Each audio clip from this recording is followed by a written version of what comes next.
কি ঘটেছিল এফডিসিতে হুবহু তুলে ধরছি প্রত্যক্ষদর্শী অভিনয় শিল্পী সমিতির সদস্য অভিনেতা আরমান হোসেনের বক্তব্য অনুসারে। আজ এফডিসিতে আমি পুরো ঘটনার সাক্ষী, সুতরাং না জেনে হুদায় পোস্ট করবেন না। সাংবাদিক এবং শিল্পীরা ভাই ভাই, আপনাদের সম্মান দিয়ে বলছি, একজন মানুষকে কিভাবে প্রশ্ন করতে হয় সেটাই অনেকে জানেন না। আমি সব সময় সাংবাদিকদের প্রশ্ন করি, কারণ আমি নিজেও থিয়েটার অ্যান্ড মিডিয়া স্টাডিজ বিভাগে পড়াশোনা করছি এবং সাংবাদিকতা আমার একটি সাবজেক্ট। সুতরাং সাংবাদিকদের সম্মান কিভাবে দিতে হয় আমি জানি।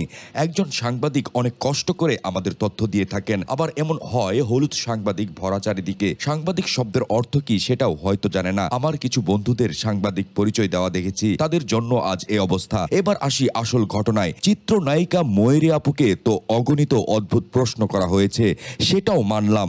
সাংবাদিকরা প্রশ্ন করতেই পারেন, কিন্তু কি করে একজন সাংবাদিক চিত্রনায়িকা ময়ূরী আপুর মেয়েকে বলেন আপনার মায়ের অশ্লীল ভিডিও দেখতে কেমন লাগে? এটা একটা প্রশ্ন হতে পারে। তখন ময়ূরী আপুর মেয়ে বলেন, দেখেন এসব বিষয়ে আমি কথা বলতে চাই না, আমি তো অভিনয় করি না। তখন শিবা শানু ভাই এক সাংবাদিককে বলেন, ভাই তুমি সাংবাদিক নাকি ইউটিউবার? তারপর তাকে বের হতে বলেন। তখন ওই সাংবাদিক শানু ভাইকে বলেন, আপনার ব্যবহার ঠিক করেন, আপনি আমাকে চেনেন? মূলত এখান থেকেই শুরু হয় ঘটনা। কিছু মানুষ থাকবে যারা না জেনে হুদায় মন্তব্য করছেন, এরপর কিছু মানুষ চিৎকার করে সাংবাদিকদের মারছেন, তারপর শুরু হয় ভুল বুঝাবুঝি। আগে আসল ঘটনা জানুন, তারপর কথা বলবেন। আজকের ঘটনা এরকম হয়েছে, চিলে কান নিয়ে গেছে, আমার নিজের উপর চেয়ার ছুঁড়ে মেরেছে। এটা একটা দুর্ঘটনা হতেই পারে, তবে একজনের ভুলের কারণে আমাদের যারা সত্যিকারের সাংবাদিক তাদের সাথে ঝামেলা হলো এবং আমার সাংবাদিক ভাইরা আহত হলো। এটার জন্য সত্যি একটা ভুল বোঝাবুঝি হয়েছে। এটা না হলে কখনো এরকম হবার কথা না। যদি কোনো সাংবাদিক ভাইয়ের মাথা ফেটে যায় বা আহত হয়ে থাকে, তাহলে সে যেই মারুক তাদের শাস্তি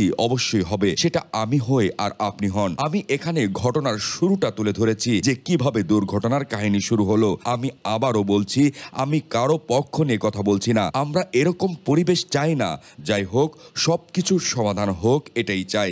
দিন শেষে আমরাই। দর্শক, ইমরান হোসেনের কথাগুলো আপনাদের কাছে কেমন লাগলো অবশ্যই আমাদেরকে কমেন্টস করে জানাতে পারেন। আর সবসময় সত্য নিউজ সবার আগে পেতে মিডিয়া নিউজ বাংলাকে সাবস্ক্রাইব করে রাখুন।